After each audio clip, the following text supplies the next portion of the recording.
சிவனே என சிவன் முன் சிறிது நேரம் கண்களை மூடி அமர்ந்து இருந்தவர்களுக்குத் தெரியும், பிரபஞ்சத்தில் உள்ள எவ்வளவு சங்கதிகளை அவர் உணர்த்தி இருந்தார் என்பது.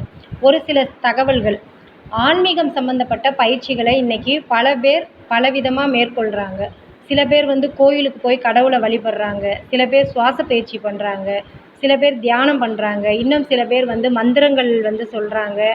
ஆன்மீகம் சம்பந்தப்பட்ட புத்தகங்களை வாங்கி வாசிக்கிறாங்க. ஆன்மீக சொற்பொழிவுகளை கேட்குறாங்க.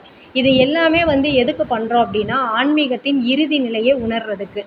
பல பேர் செய்கிற விஷயத்த திரும்ப திரும்ப செஞ்சுட்டே இருப்பாங்க. முன்னாட்களில் நானும் இதை செஞ்சது உண்டு.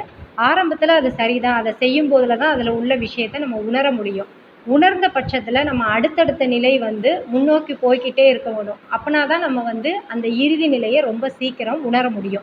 அப்போ நம்ம எந்த பயிற்சியை மேற்கொள்கிறோமோ அந்த பயிற்சியில் உள்ள விஷயங்களை நம்ம உணர்ந்த பிறகு திரும்ப அடுத்த நிலையை நம்ம நோக்கி போகணும். இப்படியே முன்னோக்கி போய்கிட்டே இருக்கணும். இப்படி முன்னோக்கி போக போக போக நம்மளால் அதில் உள்ள விஷயங்களையும் உணர முடியும். அந்த இறுதி நிலையும் ரொம்ப சீக்கிரம் நம்ம உணர முடியும். என்னால் அதை உணர முடிஞ்சது. அதனால் நான் உங்களுக்கு இந்த விஷயங்களை நான் சொல்லிகிட்டு இருக்கிறேன்.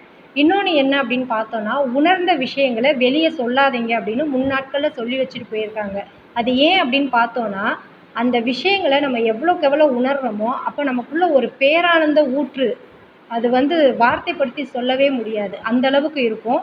மிக சிலரால் மட்டுமே அதை வார்த்தைப்படுத்தி சொல்ல முடியும். அதனால தான் உணர்ந்ததை வெளியே சொல்லாதீங்க அப்படின்னு சொல்லியிருக்கிறாங்க.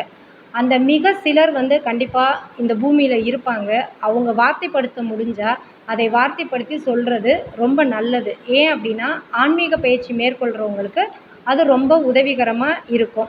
இன்னொன்று, என்னோட சொந்த கருத்து என்ன அப்படின்னு பார்த்தோன்னா, இவ்வளோ பயிற்சிகளை நம்ம மேற்கொண்டாலுமே இறை வழிபாடு அப்படின்றது ஒரு சிறப்பான ஒரு விஷயம். அதுவே நம்ம வாழ்நாட்கள் முழுவதும் நம்ம மேற்கொண்டாலுமே அந்த இறுதி நிலையை நம்மளால் எளிமையாக உணர முடியும்.